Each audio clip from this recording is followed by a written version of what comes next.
Hello and welcome. This is Japan, and we have another tier list here, and we're going to be visiting Valorant here.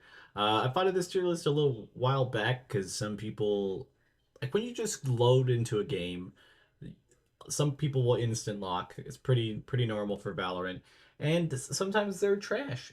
And like, there's definitely it feels like there's certain agents that people instant lock or people just pick in general that seem to be trash when they're your teammates. Now, there's a big caveat to some of these because some of them, the other team's one is always the best player, and yeah, they're not bad agents. A lot of these aren't really bad agents, so I guess we'll just jump into it and go case by case. So S being, hey, if somebody locks in, plays this teammate or plays this character, they're gonna be fun, and then F being like, please don't pick that because we already know you're gonna either be toxic, crappy, bottom fragging, any of those. I've all not all of them. So we'll go up with Brimstone. Brimstone's an interesting one because I feel like let me get rid of D. I just like looked up here because I kind of like having a middle. Um, yeah, as I say that, Brimstone is that middle teammate. I feel like a lot of them just kind of do their own thing. A lot of just like shotguns and craziness. The enemy Brimstone's always better. It feels like, but I feel like they try. A lot of times they do smoke. They have some lineups and stuff. I'm not saying anybody in particular, but there's somebody in our community that understands this as being a Brimstone with lineups. Um, it's not the worst thing, but can also be bad. So, yeah, I think middle of the road B is the best way of saying it. Viper. Viper's an interesting one because I think her play rate has been way lower, especially in like the low elos and like Swifties, which is normally what I play. You rarely see Viper, so I would probably put her in C. Like I don't mind seeing a Viper, but I don't see it that often. That like it doesn't really stick out. It's kind of a weird one to be on this list, to be honest, because it's like I don't know where I'd put it. Omen. Omen is an interesting one because to me, my duo normally plays Omen a majority of maps, so they are the Omen. When we get a random Omen, it's very rare, and they're normally pretty bad. So that being said, I feel like it's safe to put it in the middle because obviously I have good experience with my Omen, but with other people's Omens, they're not the greatest. So middle sounds pretty good. KJ's KJ's are a pretty cool teammate to have. I put her towards the A. They're pretty selfless. They like to set up and like they like to hold angles. I think overall, like having a KJ in your team is pretty decent. Same here with Cypher. I put Cypher up there too. If somebody plays Cypher in general, they seem more of like team player type characters. I definitely wouldn't put them towards the very top because they do sometimes not use their kits randomly. But I think that's just kind of a one's in a blue moon one compared to the average. Sovas in general, I think, are some of the best teammates. They just use their utility. They seem to have good callouts, never really instant locks. So I really never have a problem with a Sova. So I'd have to say that's pretty good for S tier. Next up would be Sage. Sage is interesting because I would put her in S tier because like normally if you're playing Sage, you're gonna go and heal and stuff. But there's before they rebuffed Sage's self heal, a lot of Sages would only heal themselves. And it's not a big thing all the time, but like when somebody has 5 health and you have 50 and you heal yourself, that's not a good thing. So I'll put her in A because they still tend to be pretty solid, but I wouldn't put her in S because of that. Now that she has the buff, it's a little bit better. At least if you're gonna heal yourself to get a better heal value out of it. But there was no heal value healing yourself before that. Phoenixes are some of the worst. You're gonna get blind 50 million times, especially if it's a rando Phoenix, and they're not gonna push, and they're gonna just throw their utility all over you, and it is not a fun time. So F for sure. I feel like a lot of the duelists kind of be like that. Next up is Jet. I feel like Jet's a little bit better than Phoenix, but not by much. Enough that like sometimes when you get a Jet, they're gonna pop off and carry, so it's not as bad. But they're not gonna do anything with the team. They're not gonna push with the team. So at least if they go up in top frag, it's at least a little bit better. Next up is Reyna. I feel like I am cursed with Reynas because if I get a rando Reyna that I've never played with and it's just a random in the thing, they will be a bottom frag. And the opposite team will also have a Reyna that will have like 40 kills, it feels like.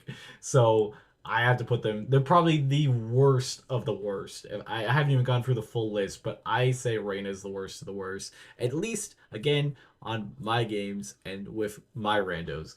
Obviously, it could be different for you guys, but you never know. Ray's, I feel like, is a pretty solid teammate. I'd put her in S tier. I've never really had too much crazy with raises.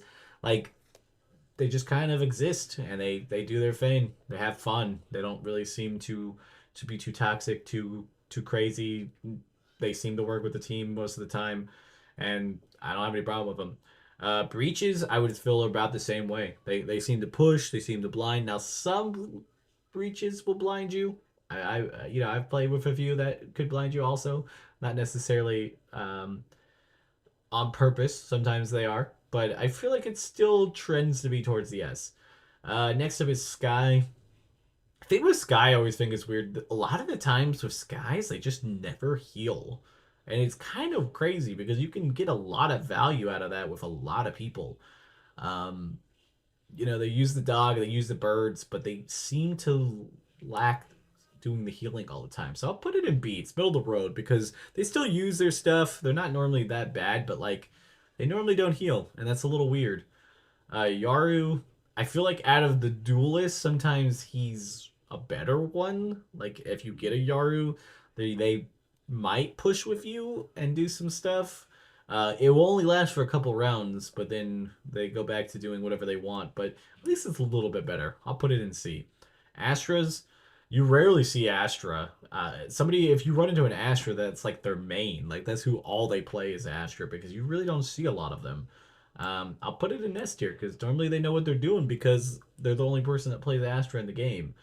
KO KO would probably be higher if it wasn't that he has a high rate of blinding his teammates, purposely, accidentally, whatever it is. It just seems that he does it quite a bit. I'll put it in B because those could be very deadly by blinding you onto a site and you're just running into a bunch of guns.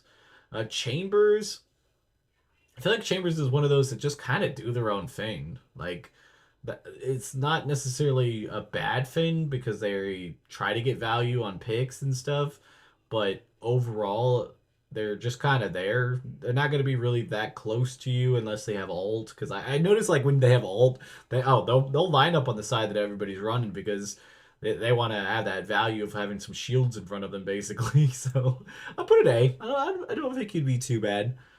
Neon, again, Neon's one of those that before the debuffs, they were super annoying and super crazy because they'd be doing movements and be completely running in their back lines and try to get as many kills as possible. Again, that's fine. Sometimes when you're ahead or that's kind of how your team's built up, it works. But running into 5v1 and then just getting killed instantly and not getting any value from that sometimes could be very detrimental. So I'll put her in C. I haven't really played with too many neons since the patch where now they're a little bit weaker. So we'll see how that goes. Fade. I don't think I've ever had a problem with a fade. I don't think I've even had a toxic fade. So I guess I'll put it in S tier. Harbor. Again, I mean, I really don't see too much with Harbor's Finn. Like they have a pretty good kit. They go in there and do their job. If you play Harbor, you probably just kind of know what you're doing and you do your own thing. Geckos could be, I think, also pretty solid. I think my only it's such a small gripe about Gecko is just like I feel like a lot of the Geckos don't really utilize Wingman as much. Like they won't take Spike and they won't use Wingman, and that could be really good. So maybe I'll put him in A just to kind of not have so many up in this tier, but it's kind of a small gripe. Next up is Deadlock. Uh, Deadlock's one of those weird ones that like the I think the worst part is that they panic and use their like cut off ability where they cut it off sometimes too soon, and that could really mess up your team. But overall, they're not too bad. I'll put an A tier. ISO ISO's a weird one because I feel like you can really rack up some kills and really change the balance of your game by being an aggressive ISO.